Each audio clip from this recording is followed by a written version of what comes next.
తెలంగాణలో తక్కువ ఫీజులతో high quality results ఇస్తున్న ఏకైక సంస్థ తిరుమల్ ఐఏఎస్ ఇన్స్టిట్యూట్. ప్రపంచ పర్యాటక కేంద్రమైన నాగార్జున సాగర్ జలాశయంలో నీటి కుక్కలు సందడి చేస్తున్నాయి. అటు భూమి మీద ఇటు నీటిలో ఉండగలిగే ఉభయచరాల్లో నీటి కుక్కలు కూడా ఒకటే. అరుదుగా కనిపించే నీటి కుక్కలు నాగార్జున సాగర్ రిజర్వాయర్ లో దర్శనమిచ్చాయి. వాటర్ డాగ్స్ కనిపించడంతో సందర్శకులు పెద్ద ఎత్తున ఫోటోలు, వీడియోలో వాటిని బంధించారు.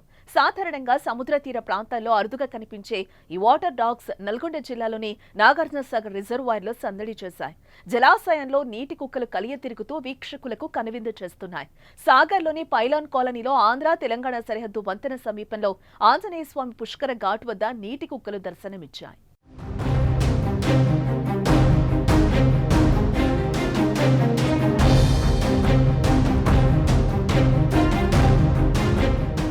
కనుమరుగైపోతున్న జాతుల్లో నీటి కుక్కలు కూడా ఒకటి.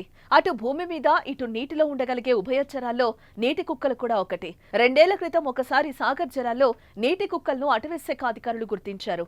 అయితే ఆ తర్వాత కాలంలో రిజర్వాయర్లో అవి కనిపించకుండా పోయాయి.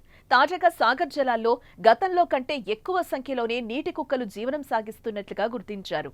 అయితే అంతరించిపోతున్న జంతు జాతుల్లో నీటి కుక్కలు కూడా ఉన్నాయని, కొంతకాలంగా వీటి సంఖ్య వేగంగా తగ్గిపోతోందని జంతు శాస్త్రవేత్తలు చెప్తున్నారు. ప్రస్తుతం నీటి కుక్కల జాతి చాలా వరకు కనుమరుగైందని, కొన్ని మాత్రమే అక్కడక్కడ సంచరిస్తున్నట్లుగా అటవీ శాఖ అధికారులు వెల్లడించారు.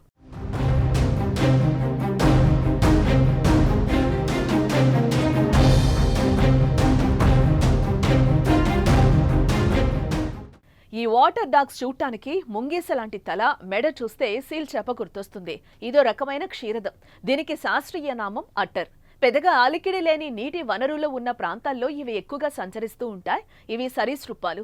నీటితో పాటు నేలపైన ఉండగలవు. అరుదుగా కనిపించే ఈ జంతువులు నీటిలో ఉండే చేపలను ఆహారంగా తీసుకుంటాయని జంతు శాస్త్రవేత్తలు చెప్తున్నారు.